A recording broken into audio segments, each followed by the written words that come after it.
Fala pessoal, iniciando um novo quadro em que eu peço para vocês me mandarem perguntas na minha aba de comunidade e eu respondo, tá? Eu decidi fazer uma postagem na minha aba de comunidades perguntando assim, o que eu possa ter falado em vídeos anteriores que as pessoas não entenderam e que de repente precisa de um pouco mais de esclarecimento. Algumas pessoas me mandaram dúvidas, algumas pessoas me mandaram perguntas honestas, ou seja, na verdade são apenas perguntas para estimular o debate, estimular a conversa. Outras pessoas compartilharam algumas teorias, mas nesse vídeo aqui a gente não vai discutir teoria, tá bom, gente? Eu vou só responder as perguntas de vocês, independente se é uma pergunta para poder estimular o debate ou se é uma dúvida pessoal. Então vamos lá. O Jogabilidade Zero perguntou o seguinte: você reformulou sua teoria sobre os multiplicadores? Antes o Super Saiyajin God era um aumento de 20, agora é de 10, alterando assim todas as formas anteriores e após o Super Saiyajin God, como que ficam essas formas? Bom, segundo o estudo que eu fiz dos multiplicadores, ficaria da seguinte forma: o Super Saiyajin 1 multiplica por 2, o 2 multiplica por 4, o 3 multiplica por 8, o God 10, o Blue 20, o Instinto Superior, algo entre 20 e 50. Então é assim que ficam os multiplicadores atualizados após mais alguns estudos que eu acabei fazendo. E, inclusive, quando eu fiz o meu primeiro vídeo sobre os multiplicadores, eu utilizei o percentual de poder do Freeza para dizer que o Super Saiyajin 1, na verdade, dobra o poder. Mas teve gente utilizando o Kaioken para tentar refutar essa linha de raciocínio. Mas com o estudo mais recente que eu fiz, eu acabei descobrindo que a gente não precisa desse percentual do poder do Freeza para concluir que o Super Saiyajin, na verdade, dobra o poder. E isso também tem a ver com a saga do Granola e sobre o aumento de 50 vezes do poder dele quando o Toromo condensa 150 anos de vida em apenas 3 anos. Então me aguardem que vai vir mais um vídeo aí provando que o poder do Super Saiyajin, na verdade, dobra o poder base. Ele não multiplica por 50. O Anderson Goku 22. Tá, vamos lá. Você disse que o Super Saiyajin God tem o mesmo multiplicador do Ozaru e a luta do Broly prova que isso faz sentido. Só achei meio vago o argumento que você usou de o primeiro Super Saiyajin Deus não ter conseguido derrotar o Ozaru a tempo e por isso o Ozaru tem o mesmo multiplicador, ou um multiplicador próximo ao do God. Só acho que esse argumento ignora a diferença de poder entre os lutadores. O que usou o God podia ser muito mais fraco e quando o Super Saiyajin maligno virou Ozaru, ficou do nível dele. Tá, esse argumento basicamente está dizendo o seguinte, que o Saiyajin maligno ele só ficou mais forte do que o primeiro Super Saiyajin Deus, ou pelo menos pareado a ele, porque a base dele era mais poderosa do que a base do outro. A lógica é mais ou menos essa. Particularmente, eu não acredito nisso por alguns motivos. O primeiro é, o que pode ser dito sem prova também pode ser desdito sem prova. Você não pode dizer que o primeiro Super Saiyajin God tinha a base mais fraca do que o Saiyajin maligno que enfrentou ele, mas o contrário também é válido, sabe?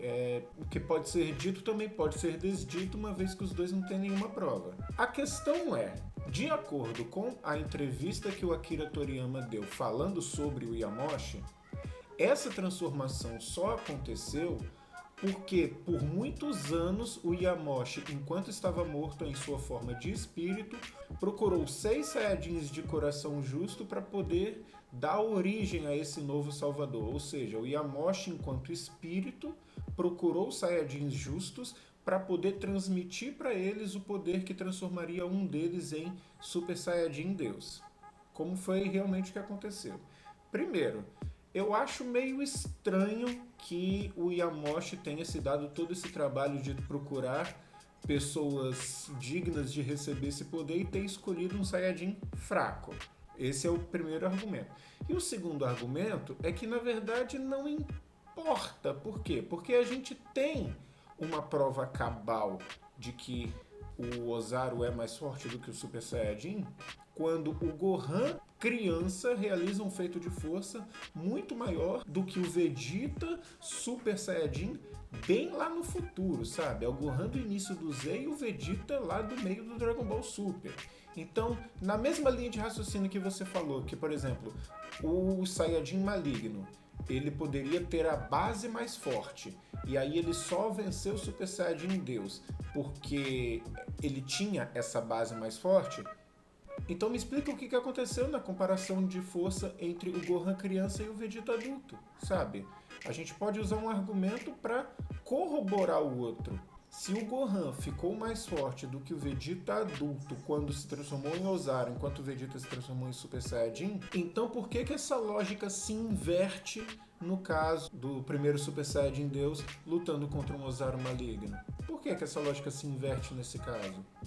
Entende? Eu acho que a questão é essa. O argumento pode ter sido vago, mas ele foi vago porque a gente não viu a luta acontecer. A gente viu apenas aquele flashback enquanto o Shenlong vai contando a história e a gente viu o Ozaru matando aquele Super Saiyajin Deus com um soco. Entende qual é o negócio?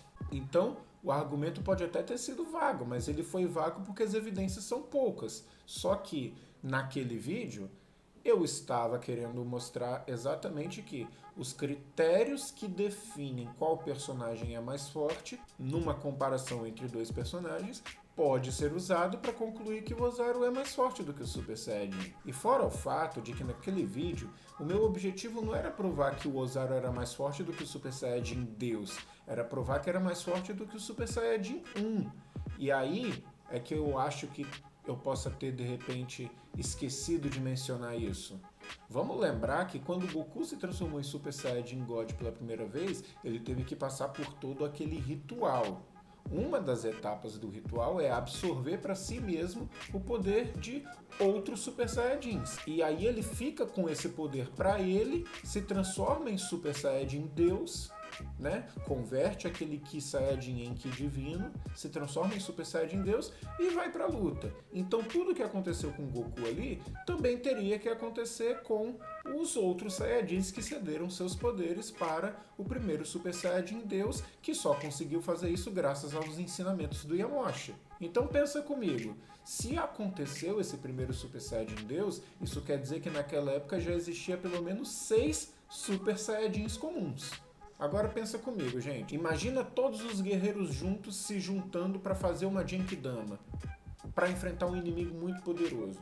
Por que é que eles estão fazendo a Genkidama? Por que é que eles não estão guardando aquele poder para eles mesmos para lutar todo mundo junto? Porque eles sabem que, por mais arriscado que seja a Genkidama, só ela pode fazer aquilo. Só ela é poderosa o suficiente para poder lidar com aquele vilão. Então vamos seguir essa mesma lógica.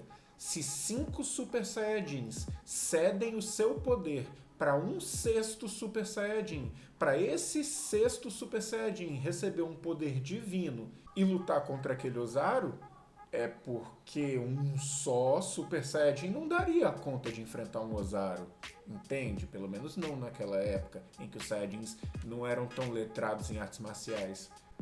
Entende a lógica por trás disso? Você pode até dizer que aquele argumento não cravaria o multiplicador do Ozaru como sendo igual ao do Super Saiyajin God, ou pelo menos muito parecido. E de fato ele não crava, mas se a gente cavar um pouco mais fundo dentro da lógica da cena, dentro de todo o background que foi oferecido pela entrevista que o Akira Toriyama deu a respeito do Yamoshi, então a gente chega na mesma conclusão.